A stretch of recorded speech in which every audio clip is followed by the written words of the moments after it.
I'm Emma, 28F, and I've been married to Jack, 30M, for 5 years. We met during our sophomore year of college when we were paired up for a group project in our economics class. At first, we didn't get along at all. Jack was always cracking jokes and seemed to never take anything seriously, while I was focused on getting good grades and building my resume. But as we worked together, we started to appreciate each other's qualities. Jack helped me loosen up and enjoy college life more, and I helped him focus on his studies. We started dating at the end of that semester, but our relationship was rocky for the first couple of years. We'd break up every few months over silly arguments or misunderstandings. Looking back, I think we were both just young and didn't know how to communicate properly. But each time we broke up, we'd end up getting back together within a few weeks, unable to stay apart. After graduation, we both got entry-level jobs in the same city. Jack worked in marketing, and I started as a junior software developer. Living in the same city and not having the stress of college made our relationship much more stable. We moved in together after a year, and 2 years later, Jack proposed during a weekend trip to the beach. Our wedding was small but beautiful. We got married in Jack's parents' backyard, surrounded by our closest friends and family. For the first few years of our marriage, everything was great. We both focused on our careers, traveled when we could, and enjoyed our time together. We talked about having kids someday, but it always seemed like a distant future plan. Then, about a year ago, I found out I was pregnant. It wasn't planned, I had been on birth control, but I guess it failed. When I first saw the positive pregnancy test, I felt shocked and scared. Jack and I had just started talking about maybe trying for a baby in a year or two, but this felt too soon. When I told Jack about the pregnancy, his reaction surprised me. He was thrilled. He immediately started talking about baby names and how we'd need to convert the guest room into a nursery. He even called his parents that night to share the news, despite my asking him to wait until we had time to process it ourselves. I, on the other hand, wasn't so sure. I had just been promoted to lead developer on a big project at work. It was a huge opportunity for me, and I was worried about how a baby would impact that. Plus, Jack and I had talked about traveling more before settling down with kids.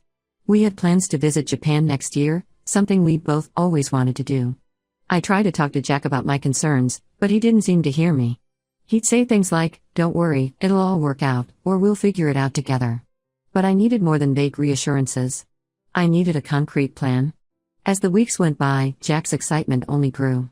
He started buying baby clothes and toys, even though I had told him multiple times that I wasn't sure if I wanted to keep the pregnancy. It felt like he wasn't listening to me at all. One night, about 2 months into the pregnancy, I finally broke down. We were lying in bed, and Jack was talking about paint colors for the nursery. I couldn't take it anymore. I told him that I was thinking about terminating the pregnancy. Jack's reaction was intense. He got out of bed and started pacing the room. He accused me of being selfish and not considering his feelings.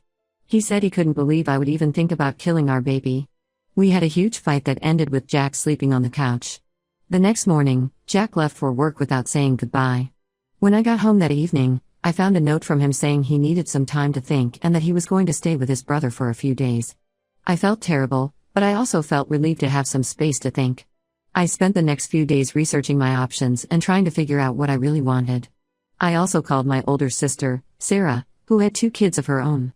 She was supportive and listened without judgment, which I really appreciated. When Jack came back after 4 days, he was calmer. He said he had talked to his brother and realized that he had been pressuring me. He apologized and said he would support whatever decision I made. But I could see the disappointment in his eyes when he said it. After a lot of thought and discussion, we decided to keep the baby. Jack was overjoyed, and I tried to be happy too. But as my pregnancy progressed, I started feeling more and more resentful. Jack was so excited about every little thing, the first ultrasound, feeling the baby kick, while I just felt stressed and overwhelmed. I threw myself into work, often staying late at the office. My project was entering a critical phase, and I wanted to prove that I could handle it despite being pregnant. Jack started complaining that I wasn't taking care of myself or bonding with the baby. We started fighting more and more. Things came to a head when I was 7 months pregnant. I had a big deadline at work and was pulling long hours. One night, I came home late to find Jack sitting at the kitchen table, looking upset. He told me that he had run into my coworker, Sarah, at the grocery store. Sarah had mentioned how impressed she was with how hard I was working, especially given my condition. Jack was furious. He accused me of prioritizing work over our baby and our marriage. He said he felt like I didn't even want this baby and that I was trying to pretend I wasn't pregnant. I snapped back, telling him that just because I was pregnant didn't mean I had to give up my entire identity. We had a massive fight that ended with Jack storming out of the house. He came back the next day, but things were tense between us. We barely spoke for the next few weeks. I felt like I was living with a stranger. The Jack I had fallen in love with, the one who made me laugh and supported my dreams, seemed to have disappeared. Then, 2 weeks before my due date, I went into early labor. Jack rushed me to the hospital, and 18 hours later, our daughter, Emily, was born. Holding her for the first time, I felt a rush of love that I hadn't expected. Jack was crying tears of joy, and for a moment, it felt like everything might be okay. But once we got home, reality set in. I struggled with breastfeeding and postpartum depression. Jack tried to be supportive, but I could tell he was frustrated that I wasn't instantly in love with motherhood the way he was with fatherhood. He seemed to know instinctively how to calm Emily when she cried, while I felt awkward and unsure. Things came to a head when Emily was 3 months old. I got an offer for a promotion at work, which would mean longer hours but a significant pay increase. When I told Jack, he was furious.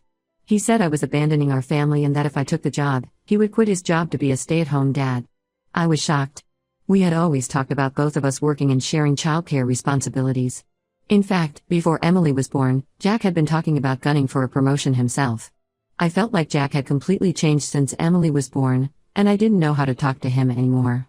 Now, I'm sitting here with a 4-month-old baby, a husband who feels like a stranger, and a career opportunity that could change my life.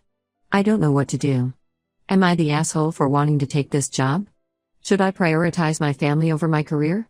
I feel like no matter what I choose, I'm going to lose something important to me. I love Emily, and I love Jack, but I also love my work. I've worked hard to get where I am in my career, and this promotion could set me up for even bigger opportunities down the line.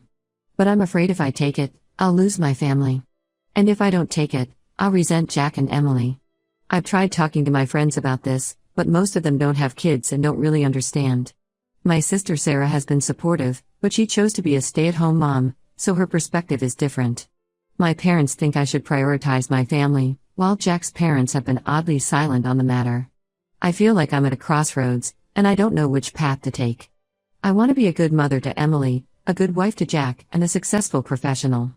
But right now, it feels like those things are mutually exclusive. How do I choose? And how do I live with myself if I make the wrong choice? Update 1, 3 weeks later. Thank you all for your comments and advice on my original post. A lot has happened in the past few weeks, and I wanted to give you an update. After reading your comments, I realized that Jack and I needed to have a serious conversation about our expectations and goals. I decided to take a day off work so we could talk without interruptions. I arranged for my sister Sarah to watch Emily for the day. When I told Jack I wanted to talk, he seemed relieved. We sat down at the kitchen table, and I started by telling him how I felt, that I loved him and Emily, but I also loved my work and didn't want to give up my career. I explained that the promotion was important to me not just for the money, but for my personal growth and satisfaction. To my surprise, Jack broke down crying. He confessed that he had been struggling with his own issues since Emily was born. He said he felt inadequate as a father and was terrified of messing up. He admitted that his insistence on me staying home was partly because he was scared of being alone with Emily. This revelation shocked me. Jack had always seemed so confident and excited about fatherhood. I had no idea he was dealing with these fears. As we talked more, Jack opened up about feeling overwhelmed and unsure of himself. He said he had been putting on a brave face because he thought that's what a good father should do. We talked for hours, really listening to each other for the first time in months.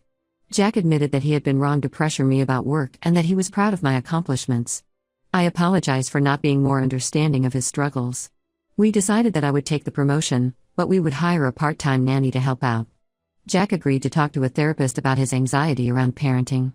We also made a plan to have regular check-ins to make sure we were both feeling supported. For a few days after our talk, things seemed better. We were communicating more, and there was less tension in the house. I started my new position at work, and Jack was making an effort to be more involved with Emily's care. I felt hopeful that we were on the right track. But then, about a week after our talk, something happened that threw everything into chaos again. I was at work late one night, finishing up a project for my new position. I got a call from Jack, who sounded panicked. He said Emily had a high fever and he didn't know what to do. I told him to call the pediatrician and that I'd be home as soon as I could. When I got home, I found Jack pacing in the living room with a crying Emily. He hadn't called the pediatrician. He said he was too scared and didn't want to mess it up. I was furious. I took Emily, called the doctor myself, and we ended up having to take her to the emergency room. Emily was fine, it was just a typical baby fever, but I was shaken. Jack's inability to handle a basic parenting task had put our daughter at risk. When we got home from the hospital, I confronted him about it. Jack broke down again. He confessed that he had been having panic attacks when left alone with Emily. He said he had been too ashamed to tell me or to get help. I was stunned and hurt that he had been hiding this from me. The next day, I called in sick to work and told Jack we needed to figure this out. I suggested that maybe he should be the one to stay home with Emily, at least until he felt more confident. To my surprise, Jack agreed immediately.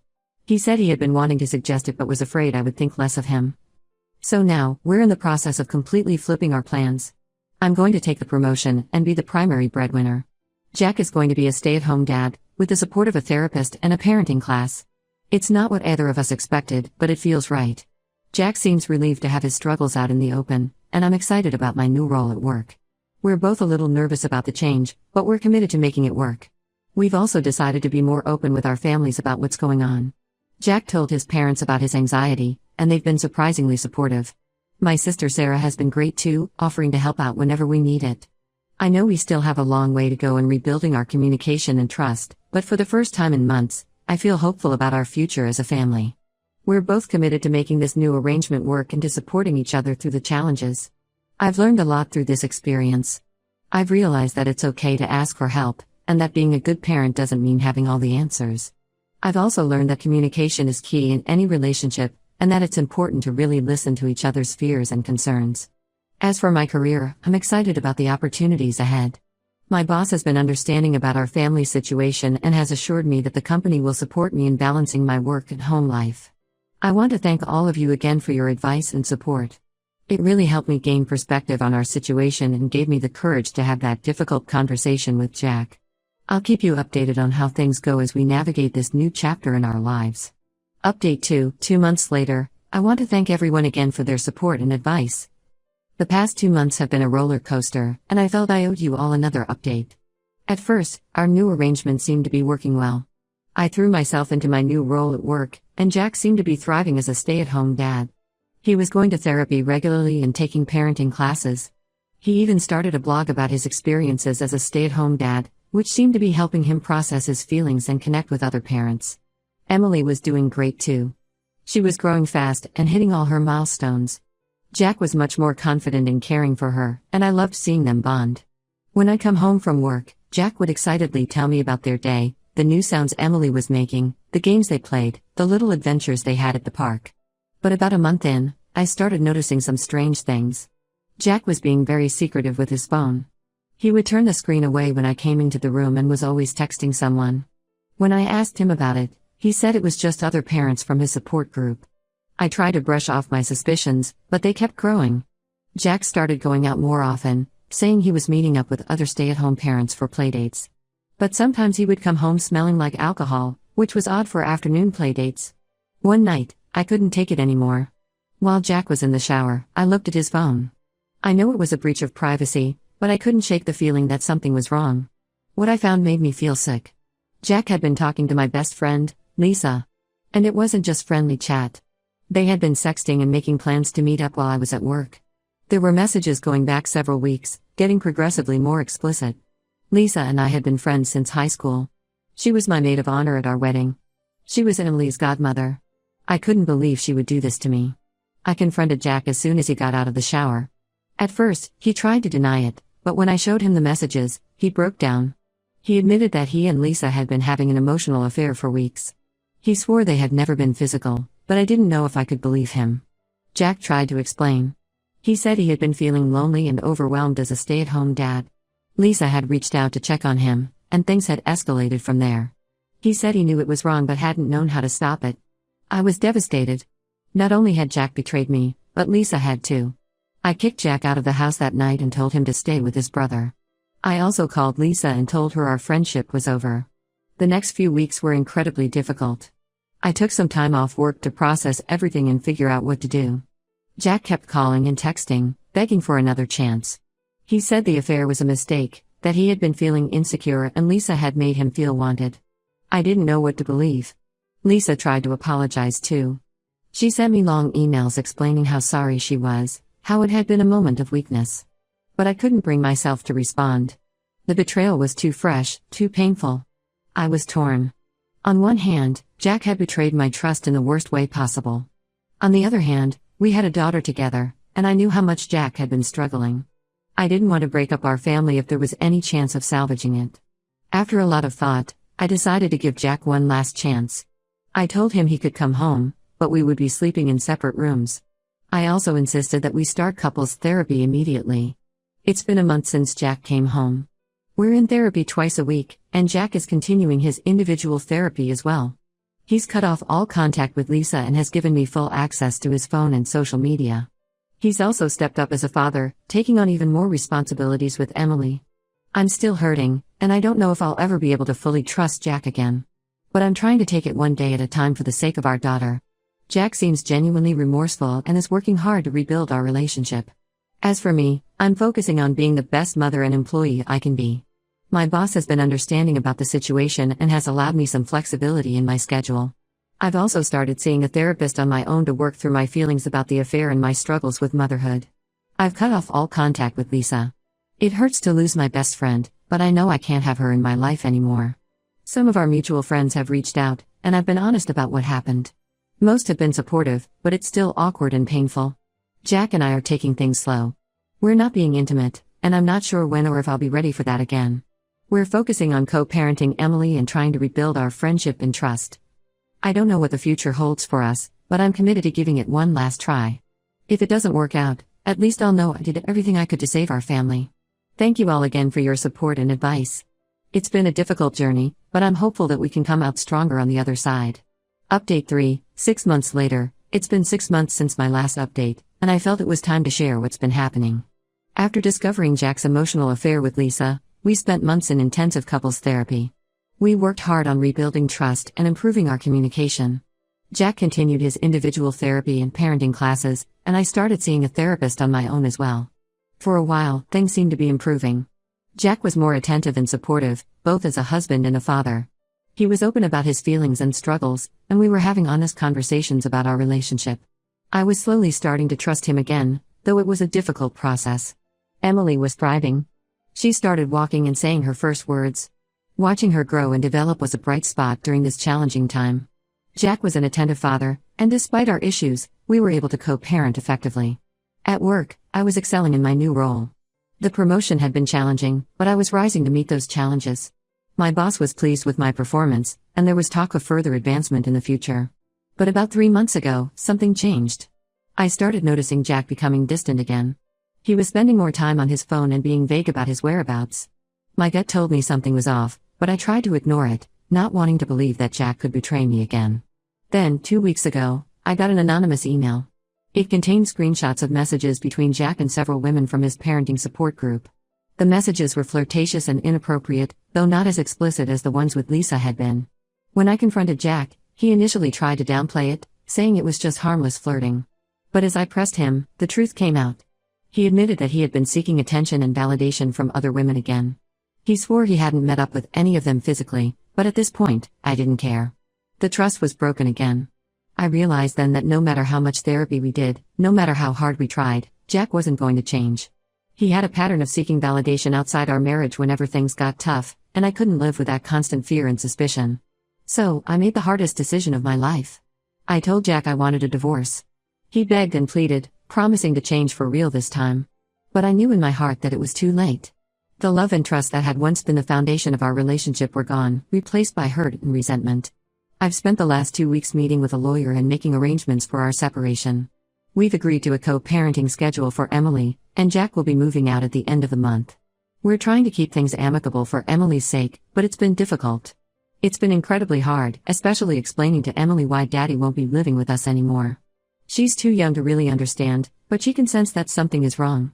We've been working with a child therapist to help us navigate this transition in the healthiest way possible for her. As for me, I'm focusing on healing and moving forward.